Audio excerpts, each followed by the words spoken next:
can I get into this? Well, I guess I might as well just go straight on with this entire thing. I have never heard of First Kill until my homeboy Laurel Lewis, shout out to him, brought this up.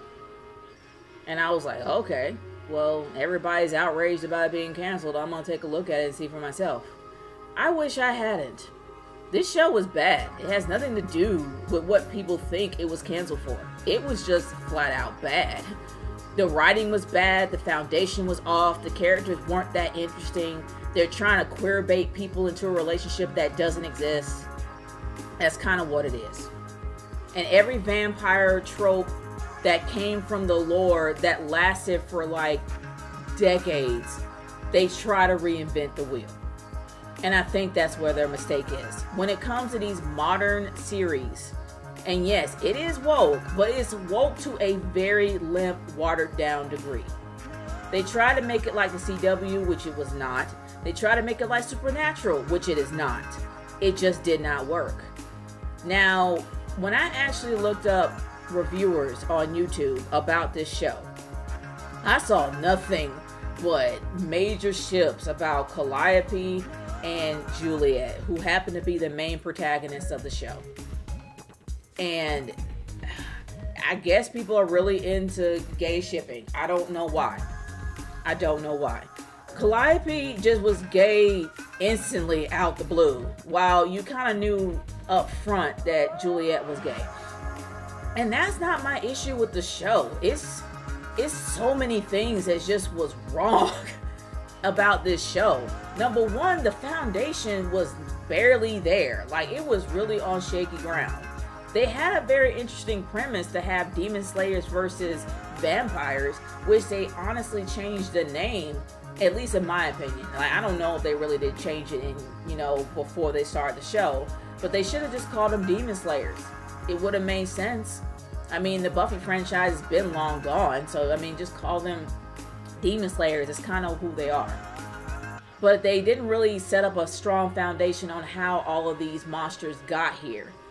And according to one of the people in the guild, that humans knew about the monster's existence for like hundreds of years, but something happened to where they just forgot.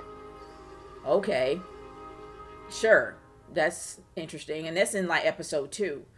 I honestly was able to get through episode 1, but I could not finish episode 2. It was far too much to digest.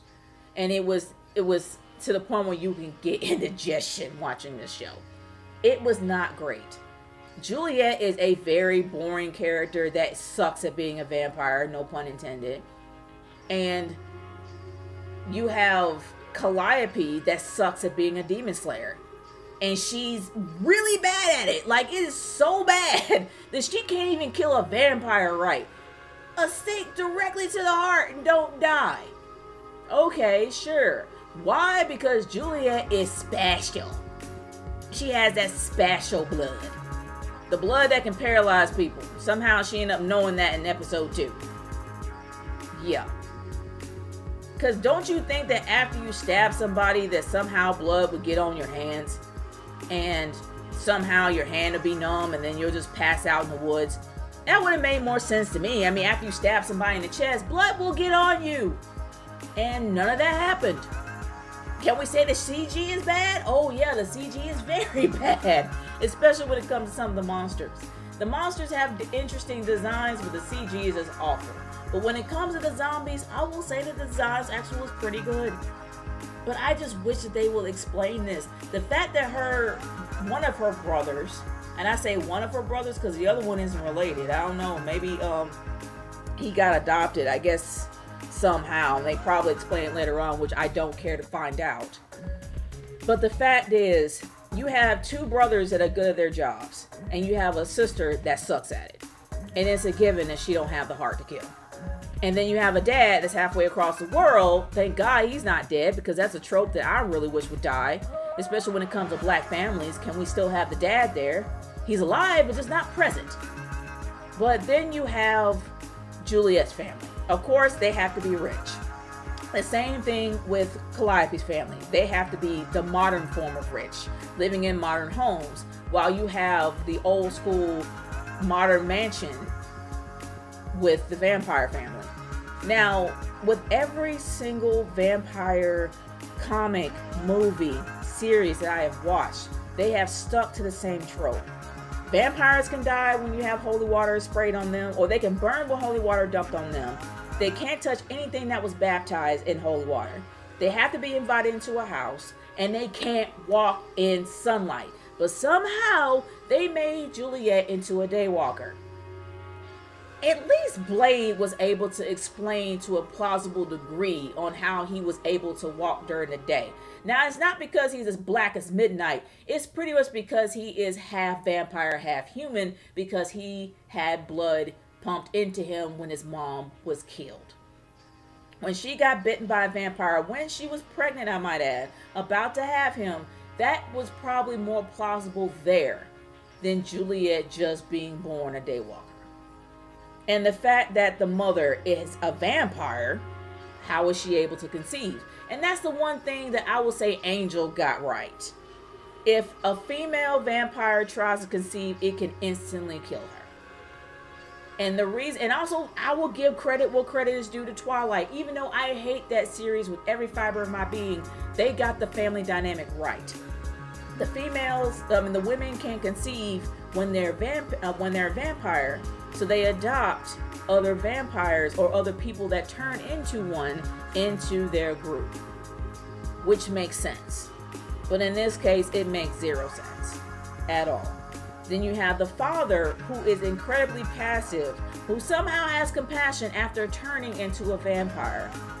You don't have compassion. You're not human anymore. But somehow you can break through it. Yeah, sure. Your human DNA is like dead. So it doesn't make any sense. But they're trying too hard to make this into a CW teenage drama. And they're trying to make it into a love story too. You can't have your cake and eat it too. If I get stabbed in the chest by a chick, do you really think I'm gonna like her?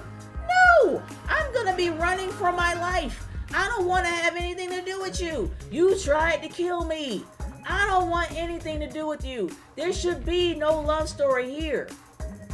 There shouldn't be. So you think, oh, I just stabbed you in the heart and tried to kill you. But you know what? You welcomed me into the school and made me feel great. So I think we're gonna be friends. Really? When has that ever happened in life? This show started off bad. Now, if anybody is saying that, oh, it's just because there's lesbians in it. No, it has nothing to do with that. Get off that horse, man. Get off that horse, get off that soapbox. It has absolutely nothing to do with the fact that you got queer bait in it, and that's what it is. There was no chemistry between those girls whatsoever, no matter how much they try to force it. There was nothing there. But somehow people keep trying to make ships happen when ships will never happen with these people. But they keep trying to force feed something to happen for their own desires. This show was just straight up bad. And I understand why it doesn't, it's not going to come back. I understand why it's not going to have a second season. It don't need it. The foundation, how they started it off was bad.